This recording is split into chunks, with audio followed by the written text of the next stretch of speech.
المروي وعليكم السلام يا سلام إسلامك السلام عليكم ورحمة الله وبركاته.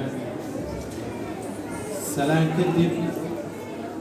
وقتي وكل يوم ما دام صلاة الجمعة ينقصوا دوده هاي واركب بدين مايو وحي عنده لها وحاط هاي معلميتي هل كان كهذا الشيء كلية وحكو ترى لا يرادو waxaan u malaynayaa inay tahay xalfadii labaad aan masraxa soo istaagno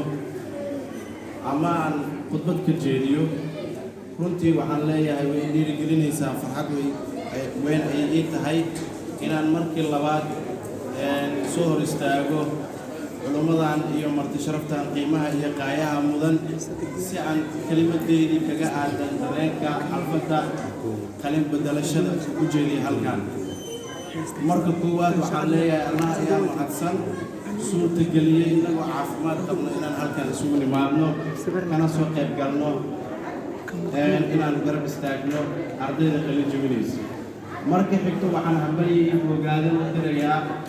ardayda qalin jabinaysa ee macadka Saacid ee dufcadii labaad ee maanta ka qalin bedelanaysa marka saddexaad waxaan leeyahay iskuulka Saacid dadaalka iyo juhdiga aad bixinaysaan ilaahay idin la garab galo innaguna waxaan idin nahay hadduu ilaahay yidhaahdo kuwa markaasi garabkiina ah idin dhiirigelinaya isla markaasina idinla qayb qaadanaya barnaamijkan oo kale ah iyo kuwa kaloo aad garabka noogaga baahantaan haddii ilaahay yidhaahdo ardayda qalin jabinaysa waxaan ugu darayaa كلمة كلو وحبرشدو waxay leedahay meel laga soo galo xasay yeeshay malahan meel looga baxo waxayna bilaabataa waxbarashada marka ay hooyada ku dhasho ee dhabteedu aad saaran tahay waxaan kaloo sidoo kale leeyahay hooyadu waa macallimada koowaad ee aan dhammaanteen ka soo wada baxnay maxaa yeelay waxayna soo bartay sida af Soomaaliga in xaaltan aan ku hadalno aan uga hadalno maxaa yeelay Soomaaliga hadda aan ku hadalno nama soo barin macallin ee waxaana soo bartay hooyooyinkeenii sharafta leh macallinku wuxuuna baray sida loo qoro ee loo akhriyo ayuuna baray hooyaduna waxaan leeyahay maamooyinka fadhiyana waa mahadsantihiin maadaama aad garateen inaad ilmihiina geysaan iskool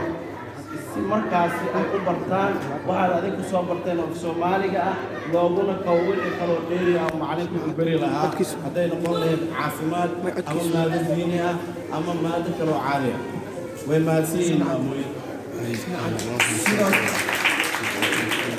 sidoo kale maadaama ardaydu ay yihiin arday wax baa la yiraahdaa arday micihiisu waxa waa arku daysada aray ku daysada wax saas oo kala la yiraahdaa arday waxa laga rabaa marka inuu u noqdo oo ama wax lagu daysado ay u daysadaan ardada kale ama dadka kale inay ku daysadaan ayaa la rabaa haday noqon lahayd dhaqanka haday noqon lahayd hadalka haday noqon lahayd socodka ama hadduu noqon lahaa nidaamka meel kastaba loogu daysado ayaa la rabaa maadaama ardayda qalin jabinaysa maanta aan fursad u yeeshay inaan kelimad iraahdo waxaan leeyahay maadaama qalin bedesheen micnaheedu ma ahan inaad fariisataan oo aad isdhahdaan waad qalin jabiseen waad dhammayseen waxbarashadii oo dhan sidaas ma aawad waxaad bilowdeen waddadii guusha laakiin weli guul baa idin dhiman guushii saxda ee weli maynan gaarin waxaa laydinka rabaa maadaama talaabka waad qaadeen ku xijiya talaabta labaad kuxijiya talaabta saddexaad ilaa aad ka gaartaan PhD oo ah shahaadada ugu dambaysa oo la yiraahdo Doctor of Philosophy ama shahaadada ugu dambaysa la qaataa macadka Saacid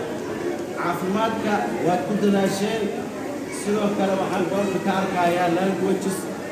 qadaha ku dadaasheen waan u jeedaa sidoo kale inaad dadaashaan oo Soomaaliga aad barteen waa u jeednaa إن شاء الله وحان إذا كبورينا كذلكيني وذا وحاربنا مسرحا إنه عافمات قبنا حتى نولنا يسوقني مارنو قالين جميل تدفع السدحات دي إلهي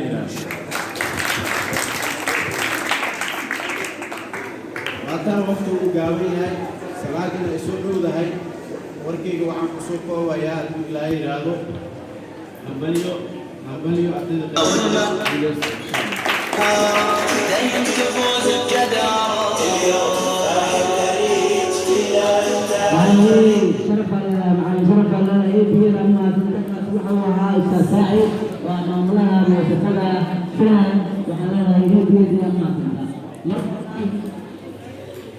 waxaan soo gaarnay